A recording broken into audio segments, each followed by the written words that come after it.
გილოცავთ ივანე ნათლისმცემლის შობის დღესასწაულს, სწორედ ამ თემაზე მობრძანდა ჩვენი პირველი სტუმარი, ყოვლადწმინდა ღვთისმშობლის შობის სახელობის ანჩისხატის ტაძრის წინამძღვარი დეკანოზი არჩილ ხაჩიძე. დილამშვიდობის ამ არჩილ დაგულწეთ გილოცავთ დღევანდელ დღეს. დილამშვიდობის გილოცავთ ასევე, გაიხარით. უდესი წინასწარმეტყველი, წინამორბედი ივანე ნათლისმცემელი თავად მაცხოვარი სახარებიდან გვეუბნება, რომ ამაზე დიდი ადამიანთა შორის არ შობილაო, ამ ხელა შეფასებას აძლევს განკაცებული ღმერთი ივანე ნათლისმცემელს, ვიცით რა თქმა უნდა, ყველა მისი ცხოვრება ალბათ იმ წმინდანებს მიეკუთვნება მინიმუმ ყველას რო გაუგია თუ კარგად საფუძვლიანად არიციან, იმიტომ ნათლისმცემელია, ივანე ნათლისმცემელია და აქვე ვიტყვი თავში აღნიშნე, რომ იმ გამორჩეულ წმინდანებშია, რომლის დღესასწაული წელიწადში რამდენჯერმე აღინიშნება. შობაც, თავის კვეთაც და ასე შემდეგ, ხომ? მოდით ვისაუბროთ მასზე. ამ უდიდეს ფიგურაზე, უდიდეს მოვლენაზე, უდიდეს ადამიანზე, უდიდეს წინასწარმეტყველზე, უდიდეს წმინდანზე, რა შეგვიძლია ვთქვათ? ძალიან გამორჩეული პიროვნებაა ნამდვილად. ივანე წინასწარმეტყველი და წინამორბედი, ეს არის მართლაც ის ფიგურა, ის წმინდანი, რომელსაც ჯერ მარტო დასახელება აქვს რამდენიმე, რომ ის არის წინამორბედი, წინასწარმეტყველი, ნათლისმცემელი. იგი არის ის იშვიათი გამონაკლისი, რომელიც მართლაც წმინდა წერილშიც რამდენჯერმე ანახსენები და გარდა ამისა ჩანს ისიც, რომ მაცხოვარი პირადად იცავს მის ღირსებას რამდენჯერმე სხვადასხვა ხალხთან საუბრისას და დიალოგისას. ალბათ ორიოდე სიტყვით იმას უნდა შევეხოთ იმ მოკლე ბიოგრაფიულ ცნობებს, რა ჩვენ წმინდა წერილიდან ვიცით. ის იყო მღვდელი ზაქარიასა და ლუკა მახარებელი გვიყვება, სხვა მახარებლებთანაც არის იგი ნახსენები, თუმცა ძირითადად ინფორმაცია სწორედ ლუკა მახარებლის სახარებიდან ვიგებთ. იგი იყო მღვდელი ზაქარიასა და ელისაბედის ვაჟი, მისი დაბადებაც ასევე იყო სასწაულებრივი იყო იმ თვალსაზრისით, რომ ძალიან ხნოვან ასაკში იყვნენ მისი მშობლები, როდესაც იგი შეეძინათ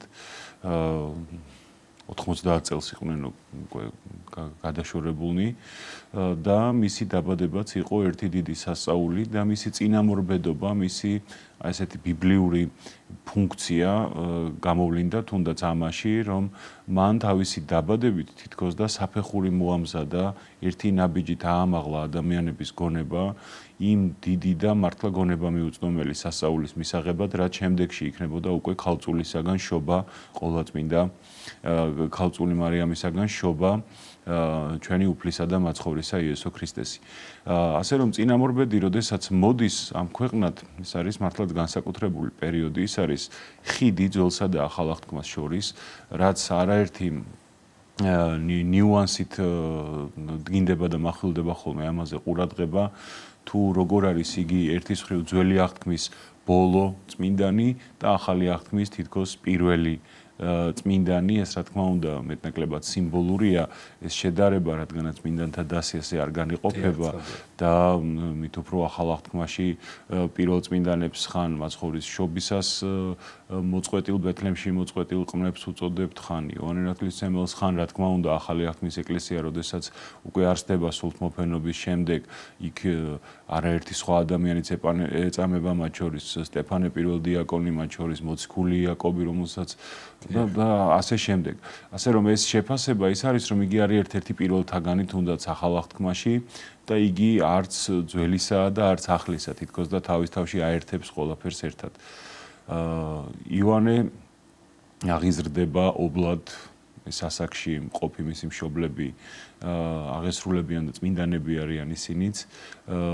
დედის შესახებ ჩვენ ინფორმაცია ძალიან ცოტა გვაქვს, მამის გარდაცვალების შესახებ ასევე წმინდა წერილშია რამოდენიმე სიტყვა ნახსენები და წმინდა საეკლესიო გადმოცემა გვამცნობს იმას, რომ მღვდელი ზაქარია ტაძარში იქნა მოკლული საკურთხეველთან ახლოს.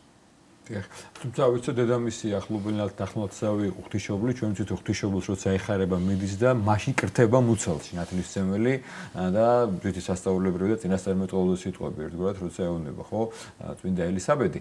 შემდეგ თვითონ ზაქარია წინასწარმეტყველებს დაბადებისთანავე ნათლისმცემელზე, ეს წინასწარმეტყველება სწორედ სახარებიდან ვიცით და ის შეიძლება ითქვას, რომ აი ამ პერიოდში ერთ-ერთი პირველი ასკეტიც არის და ცხოვრობს ასკეტურად და მაშინვე ყველა ხვდება, რომ ეს არის გამორჩეული პიროვნება. იმ დონეზე გამორჩეული, რომ აი, როცა მაცხოვარი მოდის, უკვე ხალხი იყოფა კიდეც აზრები, ხომ ეს არის მესია თუ ეს არის მესია. კი, ძალიან დიდია იოანე. ნამდვილად და მართლაც დედისგან შობილთა შორის გამორჩეულია და იგი ზოგადად ითვლება ასკეტთა, მონაზონთა, ქალწულთა და ასე ვთქვათ ძალიან წმინდა მოღვაწეობის მოყვარულთა დიდ და საერთო მფარველად. იგი ხშირად სწორედ ანგელოზებრივი ფრთებით გამოისახება ხოლმე ხატებზე, იმის ნიშნად, რომ ანგელოზებრივი და განსაკუთრებით ესეთი გაწმენდილი და ესეთი სუფთა კრისტალიზებული ცხოვრება ჰქონდა მას. და იოანე გამორჩეულია, რაც თქვენ ახსენეთ, პირველი ფრაზა, მართლაც მამამ ვეთქვა, მისმა მშობელმა მამამ, რომ ძე მაღლისა ეწოდება, აი ამ აშკაც ეს იქნება გამორჩეული, ის იქნება ღვთისმადიდებელი და ღვთისმსახური და რა ხდება, როდესაც ყოვლადწმინდა ღვთისმშობელი მიდის მართალ ელისაბედთან თავის ნათესავთან, მას შემდეგ რაც ერთის მხრივ თვითონ უცლად იღებს უკვე კაცობრიობის მაცხოვარს და იგებს ზეციური უწყებით, რომ ასევე მისი ნათესავი არის ელისაბედი ურსულად და თავად ღვთისმშობელიც პირველი ახარებს, ღვთისმშობელიც იქით მიახარებს ელისაბედს ამ ამბავს, რადგანაც ელისაბედს თავად რცხვენოდაო ამ დიდ ასაკში, რომელშიც იგი იმყოფებოდა, ერიდებოდაო გამოჩენა საკუთარი ორსულობის. თუმცა იგი უკვე 6 თვის ორსული იყო და სწორედ 6 თვით ადრე აღინიშნება ქრისტეს შობამდე იოანე ნათლისმცემლის შობის დღესასწაული, რომელსაც დღეს ვზეიმობთ და საქმე რაშია, კრთებოდა ყრმა დედის მუცელში ერთია, მაგრამ აღწერილია ის საოცარი რამ, რომელიც რაც როგორ უნდა გაარჩიოს ადამიანმა, არ ვიცით და როგორც ჩანს ეს მაინც მოხერხდა. სიხარულით კრთებოდაო. ანუ არისვენებდა და იოანე თუნდაც სხვა წინასწარმეტყველთაგან გამორჩეულია იმ თვალსაზრისით, რომ იგი ჯერ კიდევ დაბადებამდე იწყებს მოღვაწეობას, ანუ ჯერ არ დაბადებულა და უკვე წინასწარმეტყველებს და იგი ახერხებს იმასაც, როგორც მამები ამბობენ, რომ არათუ მხოლოდ თვითონი წინასწარმეტყველოს, არამედ სხვისი ბაგეებიც კი გამოიყენოს წინასწარმეტყველებითო და რა სიტყვებსაც მართალი ელისაბედი ამბობს ღვთისმშობელთან შეგებებისას, ითქმება, რომ ეს არის იოანეს სიტყვები, რომელიც მან დაბადებამდე დედის პირით უკვე თქვა, ანუ სხვა ადამიანის პირით უკვე წარმოთქვა წინასწარმეტყველება და ის მრავალი თვალსაზრისით არის ნამდვილად გამორჩეული და მისი ქადაგებაც და მისი მოღვაწეობაც, რაც მან მოასწრო და რაც მან გააკეთა, არის ნამდვილად ყოვლად უნიკალური და გამორჩეული სინანულზე ქადაგების და აი მოდით გავიხსენოთ ერთგვარად მისი ცხოვრება, სანამ მაცხოვარი მიდის და ეს ნათლისღების საიდუმლო ასრულდება, მანამდე როდის გამოდის ასპარეზზე უნათლისმცემელი და როგორია მისი ქადაგება, თუმცა ის მალევე მოიზიდავს ხალხს და ის ძალიან დიდი ავტორიტეტია. ის გამოც როდის ეშინია მისი მოკლა. იგი ნამდვილად ძალიან დიდი ავტორიტეტია და არათუ მისი მოკლა ეშინია, რაც ჩანს, თუმცა საბოლოოდ მაინც ბოროტება არასოდეს არ მოირიდებს სიკეთის დაზიანებასა და გაღწნას. არამედ გარდაცვალების მერეც კი, როდესაც მაცხოვარი გამოდის უკვე აქტიურ სამოღვაწეო საჯარო მსახურების ასპარეზზე, ჰეროდე თვლის და სხვა ადამიანებიც სავარაუდოდ თვლიან, რომ ეს იოანეა აღდგომილი და გაცოცხლებული. ანუ ეს ჩანს, ეს გვიჩვენებს ჩვენ იმას, რომ აღდგომის რწმენა ზოგადად არ არის ახალი, რასაც გვაბრალებენ ხოლმე ქრისტიანებს, ესაა კაცობრიობის საერთო მეხსიერებაში და საერთო ცოდნაში ღვთისაგან ჩადებული აზრი, რომ ადამიანი მოკვდავობისთვის არ იბადება. ჩვენ მოგვისმენია ხოლმე, ხო, ხშირად, რომ აი სიკვდილისთვის ვართ დაბადებულნი. ამბობენ ხოლმე ადამიანები, არა, ჩვენ სიკვდილისთვის არ დავბადებულ ვართ. სიკვდილი არის ის ერთადერთი რამ, რაც ღმერთს არ გაუჩენია, რაც ღმერთს ჩვენთვის არ მოუნდომებია და სიკვდილი დაგვემართა ცოდვით. რადგანაც ცოდვა არის სწორედ შინაგანი განხეთქილების დაცემის სათავე ადამიანში, ღმერთისგან, ანუ სიცოცხლის წყაროსგან დაშორების სათავე, რაც თავის თავს ავლენს უკვე რა თქმა უნდა სიკვდილში, გარდაცვალებაში. სიცოცხლისთვის ვართ ჩვენ დაბადებული, ღმერთმა მარადიული სიცოცხლისთვის გააჩინა ადამიანი და ეს მოლოდინი აღდგომისა არის რა თქმა უნდა საყოველთაო და იოანეც, როდესაც იწყებს თავის საჯარო მსახურებას და გამოდის ასპარეზზე, იგი უდაბნოში იზრდებოდაო. სხვადასხვა ვერსიები არსებობს ამასთან დაკავშირებით. წმინდა წერილში არ არის დაწვრილებით აღწერილი, ვისთან და როგორ იზრდებოდა დაობლებული იოანე, თუმცა არსებობს ესეთი ძალიან ამაღლებული გადმოცემაც, რომ თავად ანგელოზებიც კი ზრუნავდნენ მასზე. ამაზე სხვა ვერსიებიც არის, რომ იგი უდაბნოში იზრდებოდა სხვა, თქვა, ძველი აღთქმის მეწესე ასკეტებთან ერთად და შეიძლება ისინი იხსენიებოდნენ ანგელოზებად. ეს ვერსიებია, რომელზეც ალბათ უსაშუალოდ შეიძლება მეორედ მოსვლამდე დავა. ყოველ შემთხვევაში იოანე ყრმობიდანვე ძალიან წმინდად იზრდება, იგი არასოდეს არ იღებს მათრობელა სასმელს, იკვებება ძალიან მწირად, ატარებს მთელ თავის ცხოვრებას მართლაც ღვთის ჭვრეტაში და იგი არის უფლის წინამორბედი ყველაფრით და იგი არის სახე იმისაც გახსოვთ მაცხოვარი, რას ჩვენს მაყურებელს ახსოვს კარგად, რას ეუბნება მაცხოვარი ხალხს, რომ თქვენ რომ სიკეთის მიღება გინდოდეთ, არ დაიწყებდით ყველაფერი მიზეზის პოვნას, ის ისეთია, ეს ასეთია. მოვიდა იოანე ნათლისმცემელი, არ ჭამდა, არ სვამდა, იყო აი ასკეტიზმის ზენიტი და თქვით რომ ეს ეშმაკეულია, მოვიდა ძეკაცისა, თქვენთან ერთად ჭამს, სვამს, თქვენთან ერთად დროს ატარებს, გეურთიერთობებად ყველანაირად ამბობთ რომ ეშმაკეულია. რა გინდათო, ხო? უბანთაზე დამსხდომარეთა ესეთი უსაქმურ მოლაყბე ხალხს გავხართო, რომლებიც ამლელსა და ჩამლელს უსტვენენო და ასე ვთქვათ ჭორავენ და დასცინიან და ოღონდ ვინმე გაკილონ.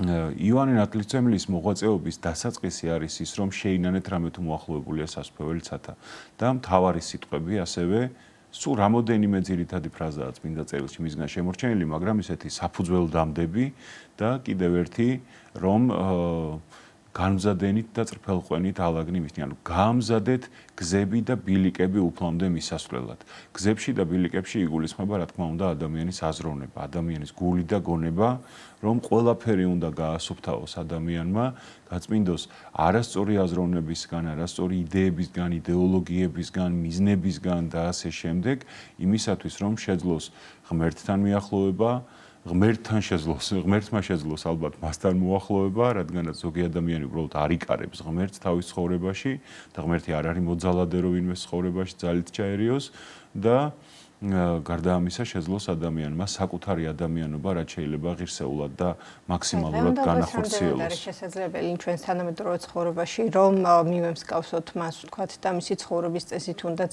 სინანულის მიმართ დამოკიდებულება ეს ყველაფერი ვთქვათ გაიაზროს დღევანდელმა ადამიანმა. დროზე არ არის დამოკიდებული ქრისტიანობა საქმე ამაში. დროზე საერთოდ არ არის დამოკიდებულება არც ადამიანის სინანული, არც ადამიანის სიწმინდის სიყვარული. დროს მოაქვს თავისი ცვალებადი ნაწილები. სხვა შორის ქრისტიანობა ხშირად დარდება ხოლმე სწორედ ადამიანის აღნაგობას, ადამიანის აგებულებას. ჩვენ შევდგებით ძვლებისგან და რბილობისგან. ძვალი განასახიერებს იმ დოგმატურ მთავარ დებულებებს, რომლებიც არ უნდა იცვლებოდეს არც ერთ შემთხვევაში და არ შეიცვლება. როგორც ძვალი არც იდრიკება, არც მოკლდება, არც გრძელდება, ეს არის ისეთი, როგორიც არის. ეს არის დოგმატები, ეს არის ის სიმყარე, რომლის გარეშე ჩვენ უბრალოდ ხერხემალი, ახოვანება, აღნაგობა არ გექნება. მაგრამ ჩვენ მარტო ძვლები არ ვართ, იმიტომ ძალიან უხეში იქნებოდა ჩვენი ურთიერთობა, თუნდაც ორ ადამიანს შორის, რაღაც ხელის ჩამორთმევა რას დაემსგავსებოდა, ალბათ ბევრს გაახსენდება თავისი სკოლის დროინდელი ბიოლოგიის კაბინეტის გამოცდილება ჩონჩხებს რომ დაარბენინებდნენ ხოლმე ბავშვები სკოლაში და ხან მასწავლებლებს აშინებდნენ და ხან ერთმანეთს და ხან თანაკლასელებს. არა ჩვენ რბილობი გვაკრავს. ეს ძვლები რბილობითა, ანუ მოქნილი ნაწილითაა შემოსილი. ეს არის ზუსტად ის რბილი ნაწილი უკვე ჩვენი ღვთისნიერებისა, ჩვენი ცხოვრებისა, რომელიც საშუალებას გვაძლევს რომ ერთმანეთს ისე შევეხოთ, რომ რაღაცა მე მოვიკლო, რაღაცა შენ მოიკლო, მაგრამ არსებობდეს ერთობა, თან ისე რომ ეს სიმყარე არ დაირღვეს არანაირად არც ერთ მხარეს. ამიტომაც ეს ასკეტიზმი ჩვენ თუ ფორმას ვაქცევთ მხოლოდ ყურადღებას, რომ ფორმით ყველა უდაბნოში გავიდეთ, ფორმით ყველა მქართველებმა ღვინო აღარ დავლიოთ თქვათ და ასე შემდეგ, ეს რა თქმა უნდა აბსოლუტურად გზასაცდენილი იქნება. მაგრამ ჩვენ თუ შინაარს გვინდა ჩავწვდეთ იმისას თუ რისთვის იყო ეს ყველაფერი არ იყო რა თქმა უნდა თვითმიზანი. როგორც მარხვა არ არის თვითმიზანი, როგორც ლოცვა არ არის თვითმიზანი. ეს რა თქმა უნდა მიზანი არის, მაგრამ ეს არ არის საბოლოო მიზანი. ეს არის ის საშუალებები, ასე ვთქვათ, ის შრომის იარაღები, რომლითაც ჩვენ მართლაც აი ამ გზებს ვასუფთავებთ ღმერთამდე მისასვლელად თუ ღმერთის ჩვენამდე მოსასვლელად და ჩვენ ვუმზადებთ ღმერთ შეხვედრის, ასე ვთქვათ, სივრცეს. დიახ, მამაორჩილ, თქვენ ბრძანეთ, როცა პირველი მის ქადაგება ეხება სინანულს და შენენთ რამე თუ მოახლოვებულ არ სასუფეველი ცათა. დღემდე ბევრი ამბობს ხოლმე რომ რაღაც თითქოს მაშინ უნდა ყოფილიყო მეორედ მოსვლას შემდეგ. გულისხმობს თუ არა უნათლისმცემელი ერთგვარად თავად მაცხოვრის მოსვლას, იმიტომ რომ სასუფეველი ღმერთია, თავად ღმერთი სასუფეველი და მაინც ოდა რა თქმა უნდა გამოჩნდებოდა ასპარეზზე იესო ქრისტე განკაცებული ღვთისა. რა თქმა უნდა, პირველ რიგში თავად ქრისტე მაცხოვრის მოსვლა იგულისხმება. და ასე ვთქვათ, ახალი რეალობის დადგომა. ჩვენ ახალი აღთქმის ადამიანებს, ქრისტიანობის ეპოქაში დაბადებულ ადამიანებს, თუნდაც ვინმე არაქრისტიანი იყოს, საერთოდ არ იყოს ადამიანი ქრისტიანი დღევანდელ მსოფლიოში, ღმერთმა ყოლა დაიფაროს, რა თქმა უნდა, ჩვენ ვერ წარმოგვიდგენია რანაირი იყო კაცობრიობის ცხოვრება ღმერთის ქრისტეს გარეშე. უბრალოდ ჩვენ ამას გონებით ვერ წარმოვიდგენთ, როგორც ვერ წარმოვიდგენთ ძალიან ბევრ რამეს. უსაზღროებას ვერ წარმოვიდგენთ. შეგვიძლია რაღაც კოსმოსი, აი რაღაცა რო არ მთავრდება, ვერ წარმოვიდგენთ, მაგრამ ვერ წარმოვიდგენთ მართლა როგორ არ მთავრდება რაღაცა ბოლომდე. ეს არის ჩვენთვის ბოლომდე მიუღწეველი და შეუცნობელი საკითხი. იოანეს მოღვაწეობაც, როგორც უკვე ვამბობდით, ეს იყო სწორედ აი ღმერთთან შესახვედრად და სწორად შესახვედრად მომზადებისათვის წინამორბედობა. ამიტომ არის რომ იგი იმ შეხვედრის დროსაც ნათლისღებისას მაცხოვარს ეუბნება რომ შენ მოდიხარ ჩემთან ნათლისღებისათვის პირიქით შენგან უნდა ვიღებდე მე ნათელს, მაგრამ უფალი მას მიუგებს პასუხად რომ დააცადე აღსრულებად ყოველი სიმართლე. ანუ ის რაც წესია, ის უნდა გაკეთდეს, ის უნდა შესრულდეს. არა იმიტომ რომ ან ღმერთია ამითი შეზღუდული, ან უფალს არ შეუძლია რომ რაღაცა განაჩინოს ჩვენთვის და უფრო ცხადი გახადოს რაღაცა.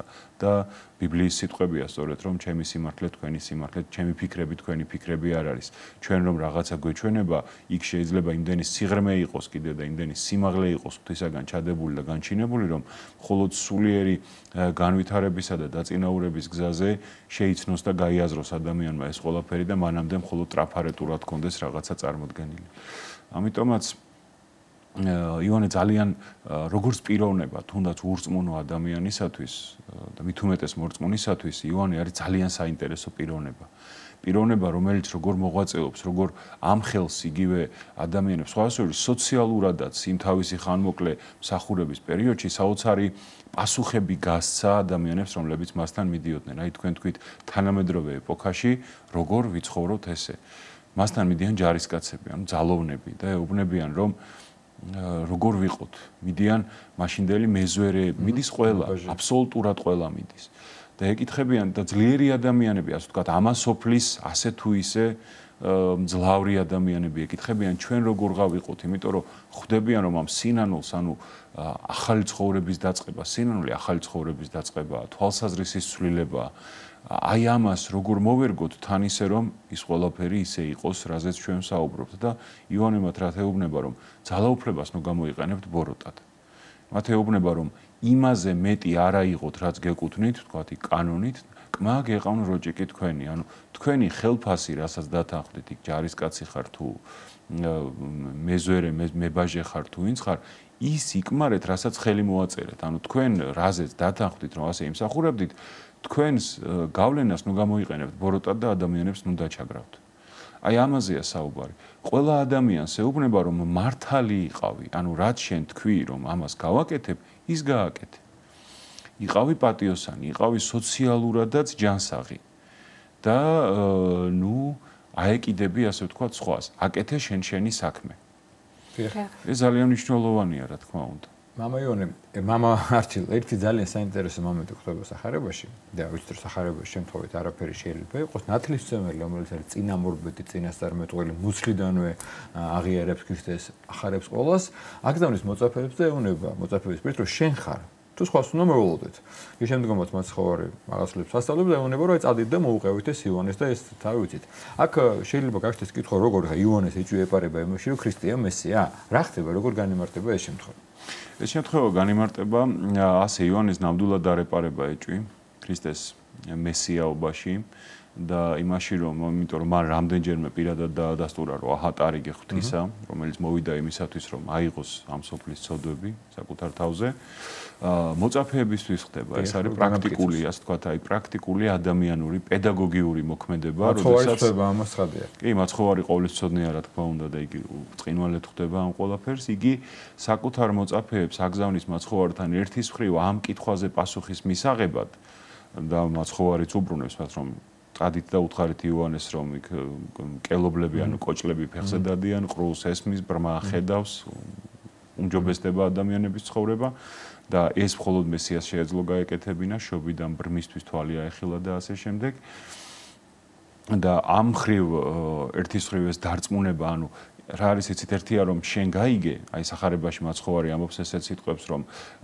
დიდებულიაო ის ვინც აი ამ ჩემს სწავლებას დაიმარხავსო და ასწავლისო ანუ ერთია რომ შენ სწორად გაიგე და მეორეა რომ შენ შეგიძლია ეს რაღაცა სწორად გადასცე სხვასაც ყველა ადამიანს რომელიც სწორად იგებს რაღაცას არ აქვს სამწუხაროდ ეს უნარი ზოგჯერ თვითონ სწორად ესმის რაღაცა მაგრამ სხვისთვის სწორად გადაცემის უნარი არ შესწევს არ გააჩნია და მაცხოვარი ამას უსვამს ხაზს ამ შემთხვევაშიც აი ეს ურთიერთობა იოანეს მოწაფეებისა მათი მოძღვრისა და მაცხოვრისა ამ ასე ვთქვათ აღმზრდელობით ფუნქციასაც ატარებს რომ ერთია რომ ეს მოწაფეები რაღაცას გაიგებენ სწორად და მეორე რომ თვითონ შეძლებენ სწორად დაუბრუნონ პასუხი იოანეს ანუ თვითონ უფრო ღრმად გაიაზრონ ეს ურთიერთობა და გარდა ამისა იოანე როგორც წინამორბედი ხელს უწყობს საკუთარი მოწაფეების პირად ურთიერთობას მაცხოვართან რადგანაც სწორედ მისი ყოფილი მოწაფეები არიან მაგალითად ზებედეს ძეები იოანე და იაკობ მოციქული მისი ყოფილი მოწაფეა პეტრე და სავარაუდოდ მისი ძმა ანდრია და არაერთი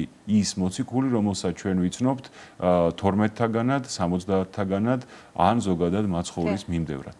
მამარჩელ ასევე ალბათ ძალიან საინტერესო არის თუ ვისაუბრებთ იმ ფაქტზე რომ რატომ არის წინაპლანზე წამოწეული უდაბნო უფლისაკენ სავალგზაზე ვთქვათ აი ამ სამოღვაწეო ასპარეზად და არა ქალაქია ეს რა არის ვთქვათ ის მთავარი დანიშნულება უდაბნოს ამ შემთხვევაში როგორ განიმარტება უდაბნოს ძალიან ბევრი და მრავალმხრივი განმარტება აქვს ერთი შეგვიძლია ვთქვათ რომ ღმერთთან მისაახლებლად ზოგადად გვჭირდება სიმყუდროვე სიმშვიდე ეს არის ასე ყოველთვის და ყველგან არ არსებობს სხვა ადამიანური გამოცდილება არც ერთ ფილოსოფიაში არც ერთ რელიგიურ სწავლამოძღვრებაში არსად ადამიანს ჭირდება სიმშვიდე იმისათვის რომ თვითონაც მოусმინოს ღმერთს და ღმერთმაც უთხრას მას რაღაც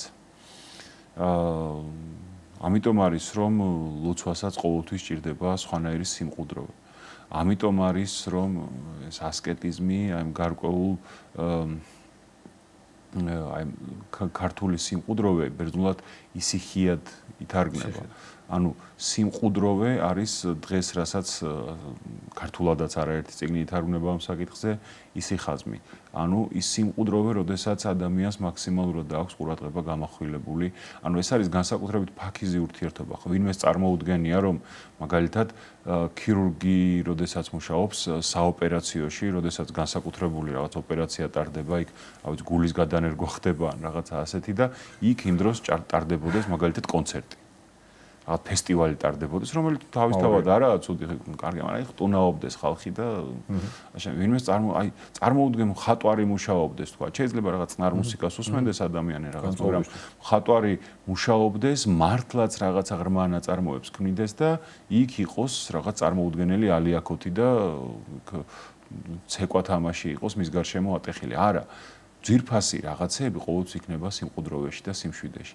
უდაბნოც და ის იოანეს სიტყვები რომ ხმამ ღაღადებლისა უდაბნოსა შინა გამზადენით და წყალხვიანი თალაგნი მისნი ეს არის ამას მძიმეს სადავსვამთ ქართულში ორი მხარე აქვს. ერთი რომ უდაბნოდან ღაღადებს იგი ქალაქის მიმართ და ყოველასთვის რომ ყველგან გაამზადეთ მისი გზები სადაც არ უნდა იყოთ არა მარტო უდაბნოში არამედ ყველგან და მეორე ისიც რომ თქვათ უდაბნოში გაამზადეთ მისი გზები, ანუ სიმყუდროვეში გაამზადეთ მისი გზები.